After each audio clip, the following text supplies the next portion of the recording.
science story, huh? These NYU scientists, I felt really right. strong. I was so And I just thought, well, I figured it out It was that golden moment. because science was on my side.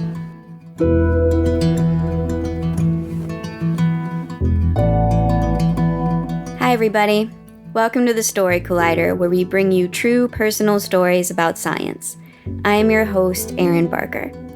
This week, we're presenting two scientist origin stories. Our first story is from Kate Marvel.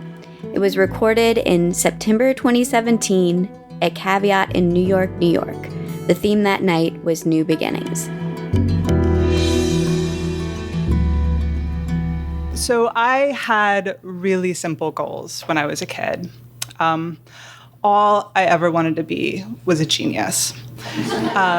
And initially, I thought I was going to be a writer. I was going to be a literary genius, and people were going to talk about Shakespeare and Austen and Marvel. But there was one problem with that. I actually have here an actual book of poetry that I wrote when I was a teenager. And I'm going to read you some of it right now. I look through the window at the cold, black rain. It is black like my soul. Black like my heart. Black like my broken heart. Why do you not love me with your heart? Steve.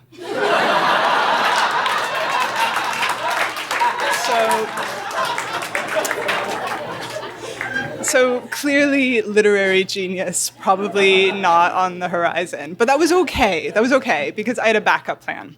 I ran the drama club in high school, and I was totally that kid. I would go full method for guys and dolls or whatever. And so my backup plan was I was going to be the greatest actor of my generation. And I had it all worked out. I was going to go to college. I was going to major in drama and then something practical like English. And then 4 years later, I would move to LA and just become a movie star because that's how it works. And my mom, who's generally very supportive, but has a more realistic understanding of the economics of the film industry than I did, was just dead set against this plan and was trying to do everything she could to discourage it. So we would watch TV, and those commercials where some poor woman has to look directly at the camera and talk about her yeast infection. My mom would always be like, see her? She went to drama school. But you know what? I was not deterred. So I went to college and I started going to auditions. And turns out that film and theater are very visual mediums, who knew?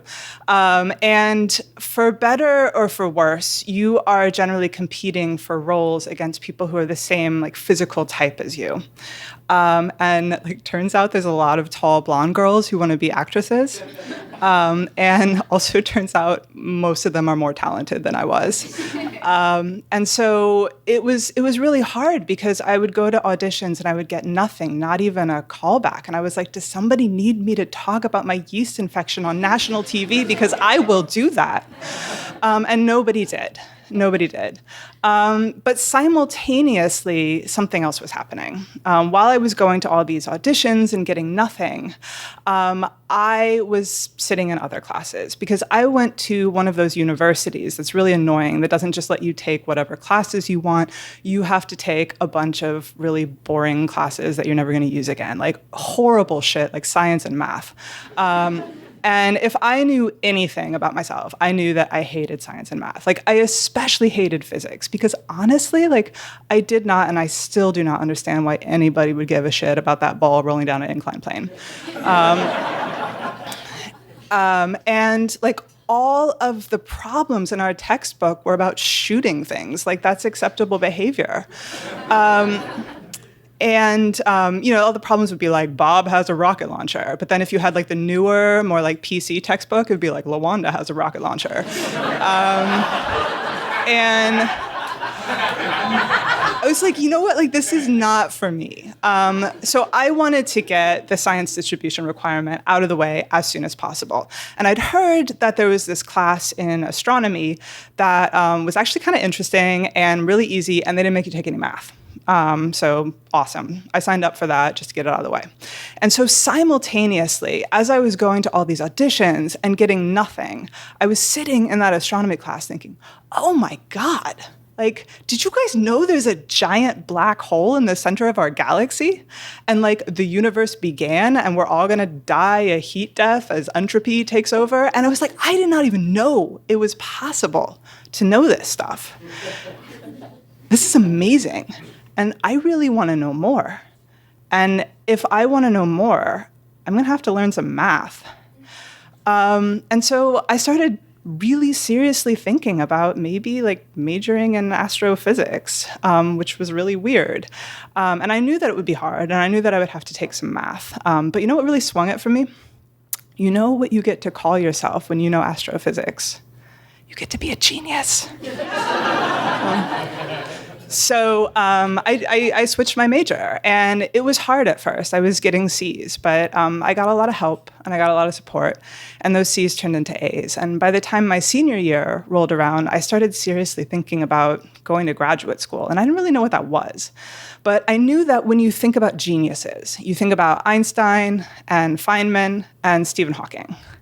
And two of those dudes are dead, so no good to anybody. And the other guy is at Cambridge University. So I was like, that's where I'm going to go. I'm going to go to Cambridge University. I think it's in England. So I applied for a scholarship, and I got an interview. So I flew out to DC, and the interview panel was these two British guys who were so upper class that they were both named Nigel. And a third guy who, I'm not kidding, had lost his tongue in an accident. And so the two Nigels, I think they were like playing good Nigel, bad Nigel with me, but it didn't matter because I couldn't understand a word they said. They had such posh accents. And then like no tongue guy would like try to clarify, and it was like a total fiasco. I just started answering like stock questions, like, yes, I would say my greatest weakness is that I'm a perfectionist. I don't know. And so afterwards, I flew back to California, and I was so sad. And then 2 weeks later, I got an email saying I'd gotten the scholarship. I'm still to this day convinced it was an administrative mix-up, but please don't tell them. So I was going to go to Cambridge. That was amazing. So let me tell you a little bit about Cambridge. Cambridge is Hogwarts, but there's no magic, and everybody's in Slytherin.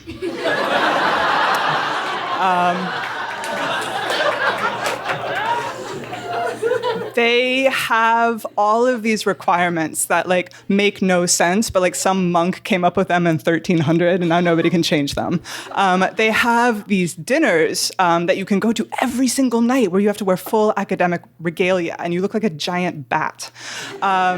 When I did my master's there, they announced the results by having a guy put a giant pincushion on his head and climb to the top of a tower, read out the results, and then throw the papers in the crowd. Like, that's normal.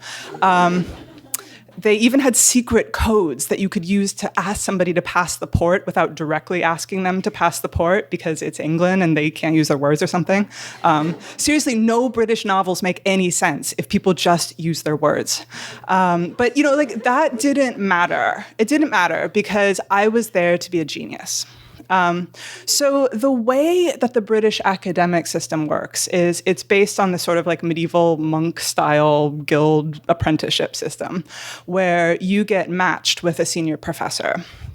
And that senior professor is your supervisor, and they're supposed to kind of guide you into the ways of becoming an expert in physics, aka a genius. So I sat down with my advisor, and I was like, I'm so excited to be here. What should I do? And he kind of looked at me and he's like, I think you should do some physics. So I went away and I tried to do some physics. And you guys, turns out that's really hard. I had no idea what I was doing, and I was really struggling. And I would read papers in theoretical cosmology, and I'd be like, I don't know what any of these words mean. And it was hard because I saw the other students, and they seemed to be getting more help and more mentorship than me. And I think a lot of that was because they reminded the professors of themselves when they were younger. And I don't know how much you guys know about like the gender balance in theoretical physics, but like I was not reminding anybody of themselves when they were younger. And on top of that, the faculty, especially the younger faculty, like they didn't want to mentor me. They wanted to do other things with me. And it was just awkward. And I felt sad and I felt scared and I felt out of place. And most of all, I felt like an imposter because this is theoretical physics. We're supposed to be finding the theory of everything. And how are you supposed to understand the theory of everything if you feel like you don't understand anything? So I kind of gave up, and after a year, I went to go find my advisor and ask for help. And he wasn't in his office, and he wasn't anywhere else in the building. And finally, I asked the department secretary, and she was like, oh, that guy? He moved to Canada 6 months ago. So I was in need of another supervisor. And that was a tough proposition. So was I going to go with the guy who referred to all women as Anna? Like that was an acceptable approximation? Probably not. So it turns out that the only guy who was available to supervise me was available because in addition to being a professor of physics, he also had a second job. His job was he was the wine steward of Cambridge University, which meant that it was his job to go to France and buy the investment wines and also the everyday drinking wines. And he took his job very seriously, like very seriously. And he was always in a state of what I will call advanced refreshment. But you know what? He wasn't in Canada. So I worked with him. And I wrote a thesis. If anybody is curious, my PhD thesis is on the probability that a giant bubble of nothing will spontaneously materialize and eat the entire universe. And given 2017, the answer to that question is not soon enough. So I had this thesis, and it was enough to get a PhD. It was enough to pass. But it wasn't very good. And it certainly wasn't a great thesis. It was not enough to be a genius. And you know what? By that time, I was okay with that. Because let me tell you something about studying the entire universe. You look at the entire universe, and honestly, most of it sucks. Like this right here, this planet, is really the only part of the universe that's any good. It's true. I'm sorry, exoplanet scientists. Like, they are boring. There's like no bars. And so I switched my fields again. I became an earth scientist, and now I study climate change. And being a climate scientist, you get called a lot of things, like a lot of things. You should see my email inbox or my Twitter mentions. Actually, my Twitter mentions are fine because I block everybody who doesn't amuse me, so that's fine. But the one thing you don't ever get called is a genius, because we don't really associate climate science with genius. And I don't associate climate science with genius because I know I'm not one. I know that eventually I will come to a problem that I can't solve, and I'm going to go need to talk to somebody who knows what they're talking about, an oceanographer or a biogeochemist or somebody who understands how ice sheets melt. And I'm not a genius, and that's okay, because, guys, the ice sheets are melting, and we don't have time for this shit. And so I'm not. If I had to talk to myself as a 16-year-old, I would say, you know what? You're not a genius. And that's okay, because you have a job. You do work that you find interesting, that you love. Sometimes people listen to what you have to say, like sometimes like people you don't even know. And eventually there will be an invention of a miraculous technology called Facebook. And Facebook will allow you to look up Steve.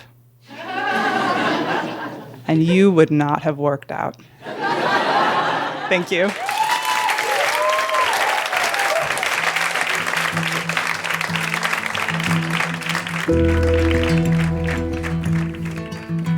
That was Kate Marvel. Kate is a scientist at Columbia University and the NASA Goddard Institute of Space Studies. She has advised journalists, artists, and policymakers, written a popular science blog, and given frequent public talks. Her writing has appeared in Nautilus Magazine and On Being. You can check out her main stage TED Talk at TED.com. Our second story today is from Joe Normandin. It was recorded in October 2017 at the Highland Inn Ballroom in Atlanta, Georgia. The theme that night was identity.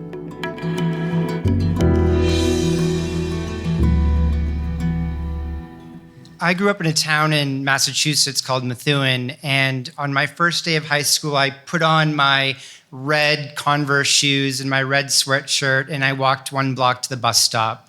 And there at the bus stop was another guy in a red sweatshirt. It was a tragedy of high school proportions. But this tragedy turned into a boon because I became friends with this guy. His name was Nathan, and in a lot of ways, he was very unlike me. He was tall, blonde, muscular, a very handsome guy. I learned that he was the son of a minister, a Methodist minister, that he loved soccer. He loved to play baseball as well and was really, really into sports.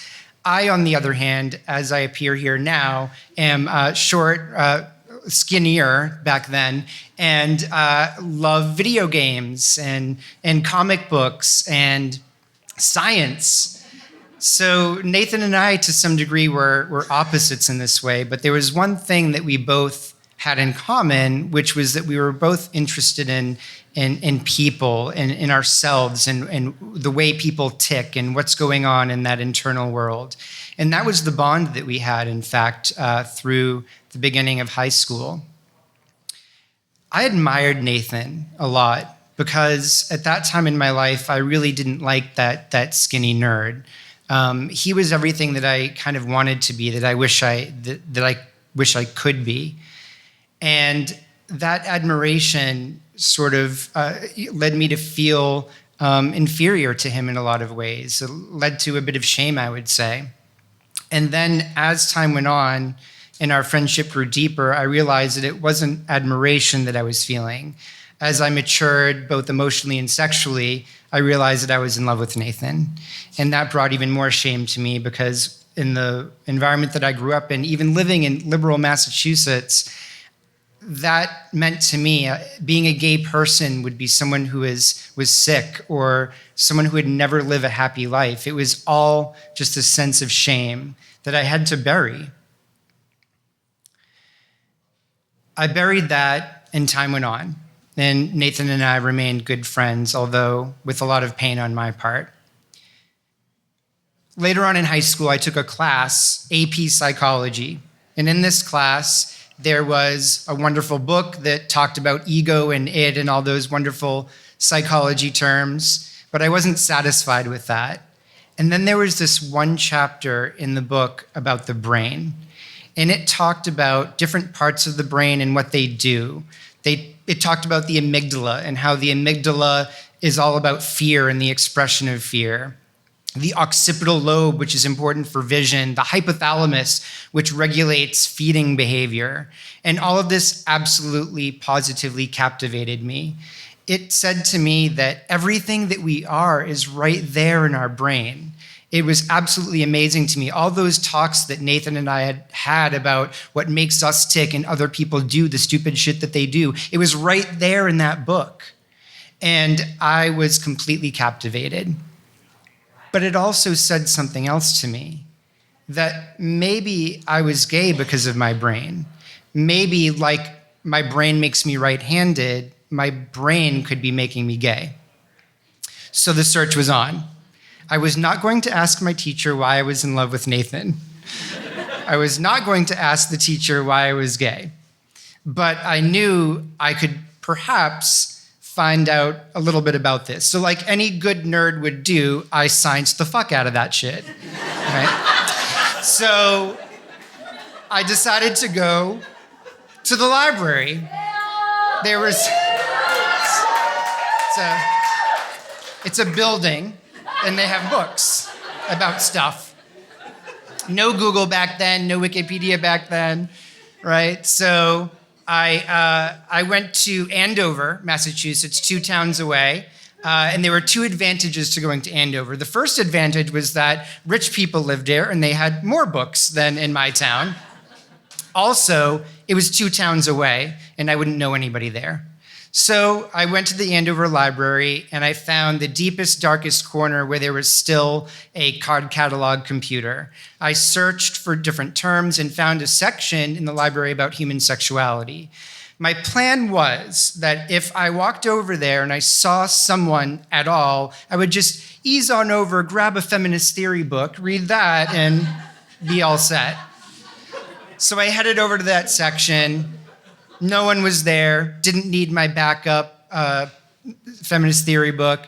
And on the bottom shelf, I bent down and sifted through all of these books. This sad kid, this kid filled with shame in those stacks, alone looking through all those books. I found a book called The Sexual Brain by Dr. Simon LeVay, who's a neuroscientist, a neuroanatomist to be specific. And in this book, I saw some amazing things. I learned that sexual orientation was heritable, meaning it ran in families. Gayness ran in families. I learned that there were perhaps even genetic links to sexual orientation in people. I also saw something even more amazing, which was that there was a part of the brain in gay and straight men that was different. And not only that, but it was part of the hypothalamus. I mentioned earlier that the hypothalamus is involved in feeding behavior, but it's also involved in all of our instinctual drives, including sex. And Simon LeVay's own work showed that the third interstitial nucleus of the anterior hypothalamus was sexually dimorphic, which essentially means it's different between the sexes, and it was also dimorphic, or different between sexual orientations. So gay men and straight men had different INAH3s, as they're known. And looking at that, it said to me that maybe I was in fact normal. Maybe I was gay because my brain was different. And that was an important change for me. This science had given me this gift to some degree of just feeling okay. After that, I went home, and I remember very distinctly, as I prepared this story, something that I hadn't thought about in a very long time that's frankly really hard to talk about. I remember taking this long shower, and in the shower, thinking about all of these things that had come to pass in understanding my sexuality in that book that I read at the library. And I remember just crying and crying, feeling like a sense of relief because I was accepting that I was gay. And I remember actually saying out loud, I'm gay, I'm gay, I'm gay, and just crying. It was a very interesting experience. And in the gay community, we kind of call this coming out to yourself, the idea of finally accepting that you're gay in a culture that kind of frowns upon that. Things changed for me pretty rapidly after that. I gained a lot of confidence in general in high school in my intelligence, in the good person that I was becoming, and feeling comfortable with my sexuality more and more. I came out to a few friends. My best friend, Jessica, was very nonplussed about the whole situation and wanted to know if I had more fries for her, rather than really having a reaction at all. She also used to be my girlfriend, which is another story. I came out to other friends, and things in general went pretty well. I started going to a gay youth group, meeting other gay kids, and really gaining a lot of confidence and a lot of good sense of self from that, and a healthy sense self-esteem. I also joined the Gay Straight Alliance at my high school, and that Gay Straight Alliance for a long time was just me, but apparently now is going really strong. It's all me. there was a teacher at school, Miss Jean Matthews, who made sure that I could do that I could be the Gay Straight Alliance for some time. And whatever incidents happened in high school of bullying or harassment, and there were a few, she always had my back, and I'll never forget that. I also came out to Nathan, and I also told Nathan that I liked him. And I know what you're all hoping for right now. Nathan had a secret too, but he didn't.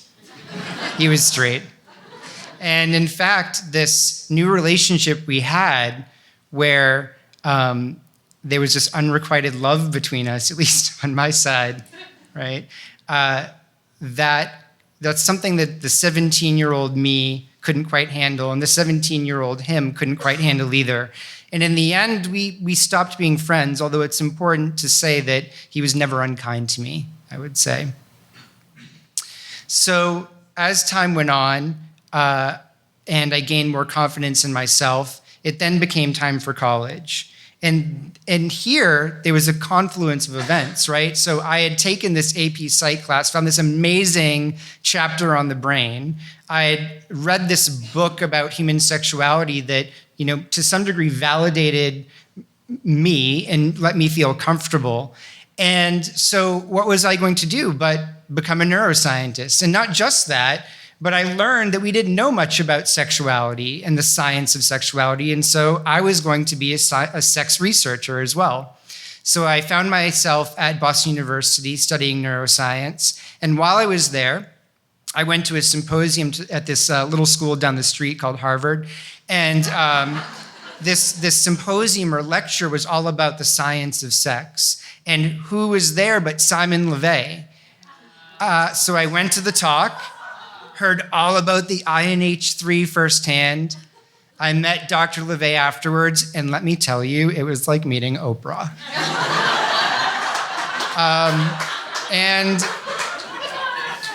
And I really enjoyed that time. I also met another professor from BU, Richard Pillard, who is one of the first people to show that sexual orientation was heritable. And since he was at BU, we made a connection. I ended up being his research assistant for a while.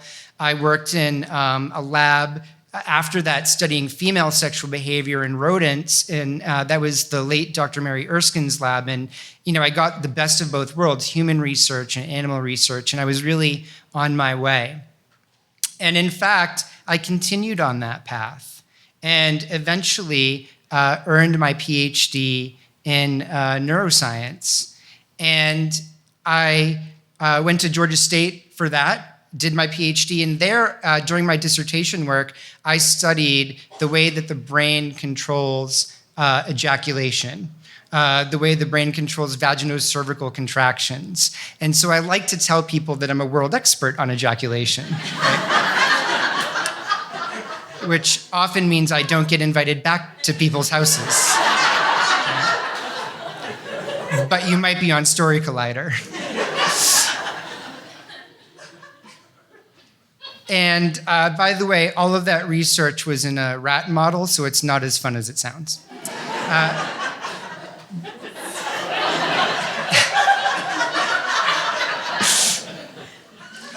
So I went on, earned my PhD, did my research, and I now teach neuroscience at Georgia State. I direct our undergraduate neuroscience program.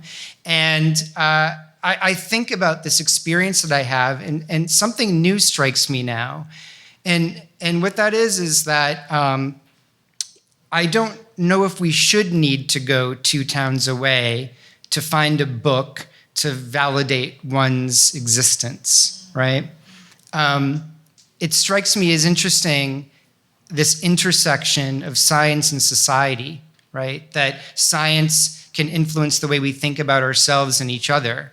But importantly, there are many aspects of humanity that don't need to be validated with peer-reviewed research, right? So our political beliefs, our spirituality, all of these things are taken at face value, but gay people have to somehow validate that they were born that way to deserve any modicum of respect. And I find that very, very strange, I would say. So at school, I teach a introductory neuroscience class, and a big theme in that class is the intersection of science and society. And so because I'm so fascinated by the science of sex, we absolutely learn about that. And so I ask my students, are people born gay? But because of this experience that I have and my own perspective on this, there's an important next question to that, which is, does it matter? Thank you.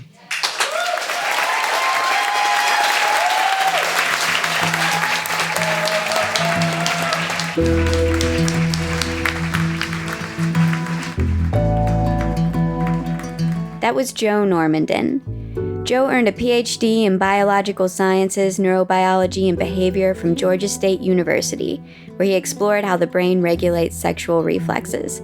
He is now a lecturer and director of undergraduate studies in the Neuroscience Institute at Georgia State. Joe is also an avid gamer and has saved the universe many times. If you're a fan of today's stories, please consider supporting us on patreon.com. If you sign up to donate $10 a month or more, we'll list your name in our show programs across the country, as well as send you a very cool comic book of 4 of our stories. The Story Collider is grateful for the support of the Tiffany & Co. Foundation and of Science Sandbox, a Simons Foundation initiative dedicated to engaging everyone with the process of science. The Story Collider is directed by Liz Neely and me, Aaron Barker, with help from our amazing staff and volunteers. Stories featured in today's podcast were from shows produced by me, Aaron Barker, Paula Croxton, Mesa Salida, and Kelly Vinol, with help from Emma Yarbrough. The podcast is produced by Zoe Saunders. The theme music is by Ghost. Special thanks to Caveat and the Highland Inn Ballroom for hosting these shows, and to libraries for being amazing places. Thanks for listening.